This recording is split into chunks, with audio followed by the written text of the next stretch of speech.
नमस्कार दोस्तों। आज हम एक बहुत ही जरूरी कानून को समझने वाले हैं, द इंडस्ट्रियल डिस्प्यूट्स एक्ट 1947। अब ये नाम सुनकर लगता है कि ये सिर्फ बड़ी बड़ी फैक्ट्रियों और कंपनियों की बात होगी, है ना? लेकिन ये कानून हमारी रोजमर्रा की जिंदगी से भी जुड़ा है, और हाँ, एग्जाम्स के लिए तो ये सुपर इम्पोर्टेंट है।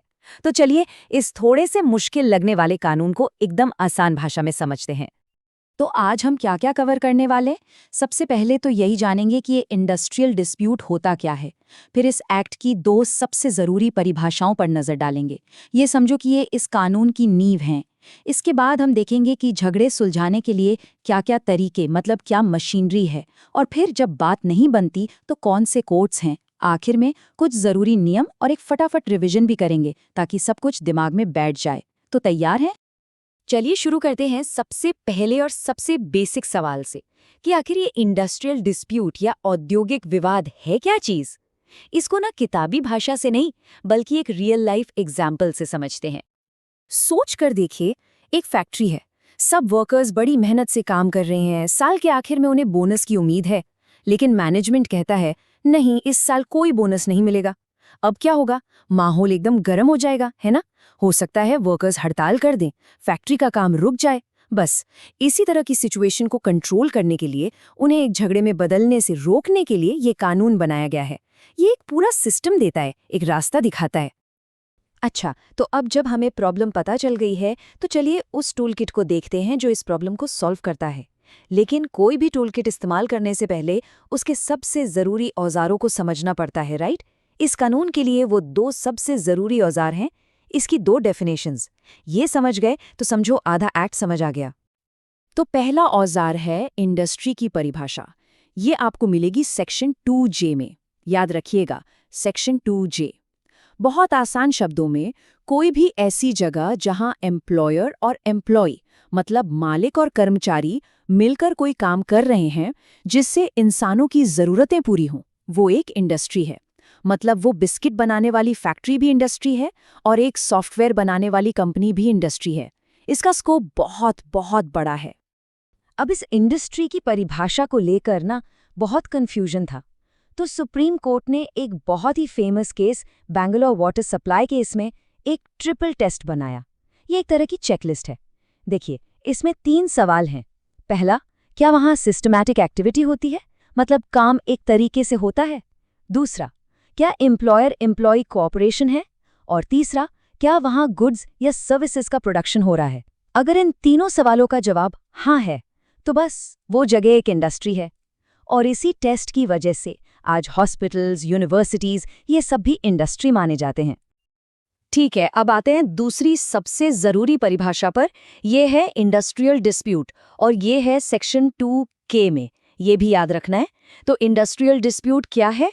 ये एम्प्लॉयर्स और वर्कमेन के बीच किसी भी तरह का झगड़ा है जो एम्प्लॉयमेंट, टर्म्स ऑफ एम्प्लॉयमेंट या कंडीशंस ऑफ लेबर से जुड़ा हो, मतलब नौकरी से जुड़ा कोई भी मतभेद। जैसे वो बोनस वाला एग्जाम्पल हमने लिया था ना, वो एक परफेक्ट एग्जाम्पल है इंडस्ट्रियल डिस्प्यूट का। तो अब हमें पता है कि इंडस्ट्री क्या है और इंडस्ट्रियल डिस्प्यूट क्या है। तो अब अगर कोई डिस्प्यूट हो जाए तो उसे सुलझाएंगे कैसे? यहीं पर हमारा टूलकिट काम आता है। और टूलकिट का पहला लेवल है सुलह सफाई, जिसे कहते हैं कॉन्सिलिएशन मशीनरी। देखिए, इसका मकसद जजमेंट देना नहीं है, इसका मकसद है दोनों पार्टीज को साथ बिठाकर बातचीत से मामला सुलझाना। इसमें सबसे पहला और सबसे बेसिक टूल है वर्क्स कमिटी। ये है सेक्शन 3 में। कानून कहता है कि जिस भी एस्टैब्लिशमेंट में 100 या उससे ज्यादा वर्कर्स हैं, वहां एक वर्क्स कमिटी बनाना जरूरी है। इसमें मैनेजमेंट और वर्कर्स दोनों के बराबर लोग होते हैं। ये ना एक तरह से फर्स्ट एड बॉक्स है। कैंटीन में खाना ठीक नहीं है या पीने का पानी साफ नहीं है, ऐसी छोटी छोटी बातों को बड़ा झगड़ा बनने से पहले ही ये कमिटी सुलझा देती है। अच्छा, अब मान लीजिए कि वर्क्स कमिटी में बात नहीं बनी, तो क्या? तो फिर आता है अगला लेवल, कंसिलिएशन ऑफिसर। ये सेक्शन 4 में है। इन्हें सरकार अपॉइंट करती है। इनका काम एक न्यूट्रल मीडिएटर या एक रेफरी जैसा होता है। ये दोनों पार्टियों की बात सुनते हैं और कोशिश करते हैं कि कोई समझौता हो जाए। ये अपनी तरफ से फैसला नहीं देते, बस समझौता कराने की कोशिश करते हैं। और अगर डिस्प्यूट और भी बड़ा है या एक अकेले कॉन्सिलिएशन ऑफिसर से नहीं सुलझ रहा, तो सरकार एक बोर्ड ऑफ कॉन्सिलिएशन बना सकती है। ये सेक्शन 5 में है। ये समझ लीजिए कि ये एक स्टेप अप है। इसमें एक न्यूट्रल चेयरमैन होता है और दोनों पार्टियों की तरफ से बराबर मेंबर्स होते हैं। ये एक पूरी टीम की तरह काम करते हैं और इनका भी मकसद इन्वेस्टिगेट करके समझौता कराना ही होता है। लेकिन क्या हो अगर बातचीत से, सुलह से कोई रास्ता ना निकले, जब दोनों पार्टियां अपनी अपनी बात पर अड़ी रहें? तब हमें अपने टूलकिट के अगले लेवल पर जाना पड़ता है। अब आते हैं वो औजार जो सिर्फ सलाह नहीं देते बल्कि फैसला सुनाते हैं, यानी कोर्ट्स एंड एजुडिकेशन बॉडीज, और इनके फैसले मानने पड़ते हैं। इसमें सबसे पहले है कोर्ट ऑफ इंक्वायरी, सेक्शन 6 में। इसको आप एक फैक्ट फाइंडिंग कमिटी समझिए, मतलब एक जासूस की तरह। इसका काम ये फैसला करना नहीं है कि कौन सही है कौन गलत। इसका काम बस इतना है कि मामले की तह तक जाएं, सारे फैक्ट्स इकट्ठा करें और सरकार को एक रिपोर्ट दे दे। ये सिर्फ क्या हुआ बताता है, क्या होना चाहिए ये नहीं। इसकी रिपोर्ट बाइंडिंग नहीं होती। अब आते हैं असली जजमेंट देने वाली बॉडीज पर। यहाँ दो बहुत इंपॉर्टेंट बॉडीज हैं, लेबर कोर्ट और इंडस्ट्रियल ट्राइब्यूनल, और इनके बीच का फर्क समझना एग्जाम के लिए बहुत जरूरी है।